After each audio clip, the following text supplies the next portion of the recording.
Bonjour à toutes et à tous, j'espère que vous allez bien. Aujourd'hui, j'aimerais vous parler dans À la découverte 2 du film Le Péril, jeune. Pour commencer, on va parler de la réalisation et des acteurs. Sur le point de vue de la réalisation, on a Cédric Lapiche, à la tête du film, qui fait de l'excellent travail. C'est un de ses premiers grands films, on va dire, et par la suite, bon, il est très très connu, puisqu'il a fait L'Auberge espagnole, etc. Et d'ailleurs, c'est intéressant à remarquer, puisque Romain Duris est présent dans énormément de films à lui, et vraiment, c'est un acteur qu'il a l'air d'apprécier. Alors souvent même, il est le héros, il est mis en avant, et c'est avec lui qu'il fait passer les messages principaux des fois, et on en reparlera un petit peu plus tard sur le point de vue de l'histoire. Alors pour les acteurs, on a quand même des gens qui ont fait une belle carrière après. Alors Romain Duris et Vincent Elbaz, hein, je crois que c'est les plus importants, et ces deux-là, vraiment, bon, ils sont très très bien dans le film, ils ont un rôle à leur mesure, parce que c'est des personnalités assez extraverties, c'est des personnalités fortes, et ça vraiment, ils sont intéressants dans ce qu'ils veulent faire passer comme message. Donc le film est français, bien sûr, et il a vraiment une très très bonne réalisation, puisque, bon, c'est un univers totalement réaliste, on est dans un film racontant des faits réels, on va dire, essayer de dépeindre une époque, nous raconter un quotidien de lycéens, et il le réussit très très bien. Donc c'est plutôt une comédie alliée au drame, il y a un petit peu de tout dans le film, il veut faire transmettre plusieurs messages, donc il faut qu'il joue sur plusieurs tonalités, si bien sûr il veut faire passer quelque chose d'agréable, il va miser sur la comédie, et puis on a quand même des moments dramatiques où il est nécessaire, bien sûr, d'avoir une ambiance plus pesante, pour faire passer des messages plus importants. Voilà, donc maintenant on va passer directement à l'histoire. À présent, parlons donc plus en détail des personnages, des enjeux du film, du scénario, etc. Tout d'abord pour faire le synopsis de départ. Donc, c'est 4 jeunes hommes qui se retrouvent plusieurs années après avoir quitté le lycée, et ils assistent à l'accouchement, donc de la compagne de leur meilleur ami, qui est mort peu de temps avant. Je crois que c'est une semaine. Et il est mort d'une overdose. Et donc, c'est pour eux l'occasion de se ressasser des souvenirs avant la naissance de cet enfant. Bon, il commence le film d'une façon très originale, c'est-à-dire que on a ces quatre hommes, et c'est le système du petit à petit, on retrace des événements à partir de faits qui sont expliqués par plusieurs d'entre eux. Et vraiment c'est intéressant comme point de vue, parce que des fois ils disent quelque chose, ils racontent une anecdote, et l'autre va lui dire « Non, bah moi je l'ai pas vu comme ça, tu vois, moi j'ai pas ce souvenir-là ». Et directement, du coup, ça vous plonge dans le film, et c'est très très bien pensé, puisque du coup, on a vraiment, on va dire, 4 points de vue dans le film, mais après c'est vite, on va dire que c'est vite balayé, et puis on se concentre sur chaque personnage pour développer bien sa personnalité. Bon, qu'est-ce que le film aborde? Ben, principalement le monde lycéen, et en fait c'est dans les années 80, enfin je crois que c'est en 76, donc c'est un petit peu après la période 66 où sont présentés les événements, et c'est vraiment très révélateur de ce qu'était cette époque, parce qu'il y avait une sorte de nouvelle libération, il y avait des manifestations, il y avait des contestations, il y avait des demandes politiques de la part des jeunes de s'impliquer dans la vie de leur pays, et c'est abordé dans le film. Il y a tout ce côté, voilà, on veut être émancipé de la société, et voilà. Il y a un message un petit peu derrière que peut-être voulait faire passer Clapiche au travers de ses acteurs, c'est au travers de ses personnages même surtout, c'est voilà, de leur donner des vraies revendications on voit qu'ils ont du mal encore à s'intégrer dans la société, qu'ils ont du mal à trouver leur place, et ça, cette quête identitaire, c'est un point dans le film qui est abordé. Alors, bon, le film est très très bien, au niveau de ça, puisque voilà, il est révélateur de cette époque. Il y a énormément de contenu dans le film. Alors la première partie, elle va vite, donc on va dire à peu près la première heure, elle va vite en termes d'événements, il se passe beaucoup de choses, on a une présentation plutôt vague de nos personnages principaux, c'est-à-dire que voilà, on a un petit peu tous les archétypes de personnages, un qui vient d'un milieu où la famille est très politisée, un autre qui est fils de boulanger, un autre où il est dans une famille d'artistes, et puis il y en a un où on sait pas trop, c'est pas beaucoup abordé, ou alors très rapidement.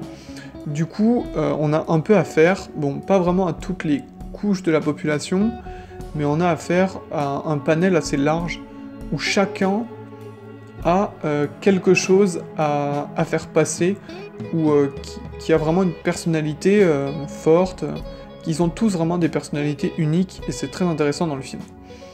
Sur le point de vue, donc si on parle de quelques enjeux abordés, sans trop en parler, puisque c'est intéressant aussi de vous laisser découvrir, et puis que vous puissiez tirer des enseignements par vous-même du film, parce que voilà, il veut transmettre des messages, malgré un ton plutôt léger la plupart du temps, où on va avoir des scènes qui vont nous faire rire. On va avoir aussi des scènes qui vont nous toucher.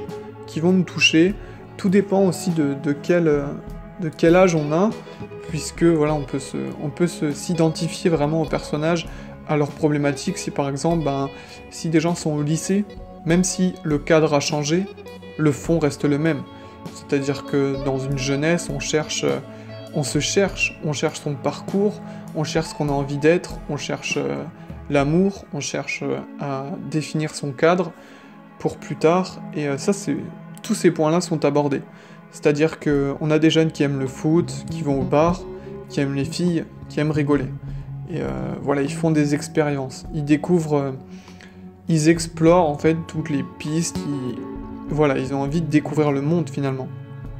Et le film est bien sur ce point de vue-là, puisque bien sûr il se passe à Paris, donc étant la capitale, forcément il s'y passe toujours des choses, il y a toujours des choses à faire, il y a toujours des choses à découvrir.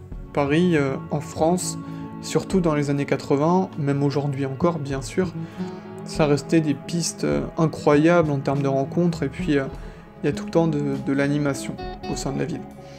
Et Clapiche, bien sûr, il aime faire tout le temps des histoires où il y a une multitude de personnages, nous plonger dans des personnalités, nous plonger dans des rapports avec les gens, et vraiment, ici, encore une fois, bien sûr, c'est très bien retranscrit, parce que chaque personnage a ses petits enjeux, a son histoire à part entière, et ils ont tous des interrogations.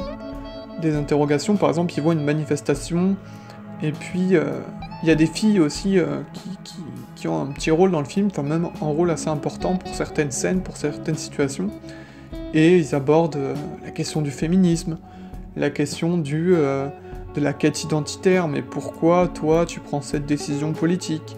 Pourquoi toi tu penses ça sur tel sujet ? Et les filles, bien sûr, défendent le point de vue aussi de ce qu'elles sentent comme place dans la société, puisque l'après-68 a permis une libéralisation des pensées de la part des deux camps, mais essentiellement aussi pour les femmes, qui avaient un besoin de s'émanciper, ce qui était totalement normal, puisqu'elles avaient un cadre fermé à cette époque. Et ça remet aussi les choses dans leur contexte, parce que finalement, le film se passe en 76, à peu près, enfin, totalement même, et le film se passe donc entre les années 70 et 80, et on se rend compte qu'en fait, il y avait énormément de choses qui étaient différentes, surtout sur le point de vue des femmes, bien sûr, qui n'avaient pas les mêmes droits qu'aujourd'hui, bêtement, mais aussi les gars qui n'étaient pas dans le même mouvement, et c'est très révélateur d'une époque, l'après-68, de libération. Et il y a aussi, bien sûr, dans la première partie du film, parce qu'après c'est assez abandonné, après la manif, parce qu'il y a la manif dans le film, les partis politiques, alors qui sont vus, qui sont un petit peu moqués, bien sûr, parce que on aime taper sur la politique, qui est souvent un petit peu moquée dans les films, et là, elle est abordée du genre, ils traînent autour du lycée, certains voulant s'engager politiquement, enfin, étant engagés déjà politiquement, pardon, et ils veulent enrôler les jeunes dans leur système. Et ça, ils en parlent, ils disent, tu vois, lui, il veut, regarde, tel parti, il veut qu'on soit comme ça, il veut nous enrôler pour qu'on soit dans leur lutte, mais est-ce qu'on partage leurs opinions? Eux, ils veulent nous envoyer un petit peu du rêve, mais est-ce que vraiment ça retranscrit ce qu'on nous on ressent? Et ça, c'est abordé, et c'est bien d'avoir comme ça un message aussi un petit peu politique, parce qu'il y avait une vraie réflexion sur tout ça. et c'est encore le cas aujourd'hui bien sûr, ça change rarement, il y a toujours des vifs débats sur ce point-là. Voilà, je pense que j'ai fait le tour. Si bien sûr, il y a... ils testent des choses, comme la drogue, comme l'amour, l'alcool, les manifs comme je viens d'en parler, et il y a comme ça cette opposition à la société lisse. Pourquoi on n'affirmerait pas finalement notre personnalité? Parce que cette bande de 5 gars, ils ont des idées tranchées sur pas mal de choses, ils ont envie en fait d'être libres, de rigoler entre eux, et ils veulent pas se soucier forcément du côté adulte. Par exemple dans le film, on nous parle pratiquement... On est dans un milieu scolaire, où d'ailleurs c'est très drôle puisqu'il y a vraiment des archétypes de profs qui sont retranscrits. C'est vraiment des archétypes de profs, un petit peu, voilà, la prof de chimie à fond dans son univers. On a le prof de maths qui est un peu, qui est vraiment très très spécial, qui a une personnalité un petit peu unique. On a comme ça plein de personnages qui incarnent à la fois des stéréotypes, tout en faisant passer quand même une généralité qui est parfois vraie. Et ça c'est intéressant. Et malgré tout, ce que je voulais dire, c'était que le scolaire n'est pas abordé en détail. C'est-à-dire, ce n'est qu'un cadre où on parle des matières, on assiste à des scènes où ils sont en cours, mais jamais ils se posent des questions sur leur avenir. Je pense que là, ils vivent en fait l'instant présent, ils ont envie de vivre là, à ce moment-là, hop, on fait ça, ça, ça, et on réfléchit pas au futur. On est là pour vivre, voilà. Et c'est le message peut-être que vous voulez faire passer Clapiche aussi, c'est le sentiment de liberté émancipateur. Et c'est intéressant à mettre en perspective, parce qu'aujourd'hui, c'est peut-être un peu différent, dans le sens où maintenant, on veut en quelque sorte avoir des plans pas de carrière, mais on demande aux jeunes très tôt de s'interroger sur leur futur, et de trouver rapidement leur voie, même s'il reste encore du chemin sur ce point de vue-là. Et ici, c'est abordé, vraiment très très peu abordé. Voilà. Et il n'y a que quand ils sont à l'hôpital, où on les retrouve de temps en temps pour attendre l'accouchement, où là ils disent « Oh, toi tu fais ça maintenant dans la vie, oui, etc. » Et voilà pour vraiment... voilà. J'ai bien sûr pas parlé de tout en détail pour vous laisser découvrir le film, qui est riche en termes de péripéties, on va dire, avec une première partie rythmée, et une deuxième un peu plus calme, où il y a des événements qui durent plus dans la longueur, pour mieux poser un propos aussi.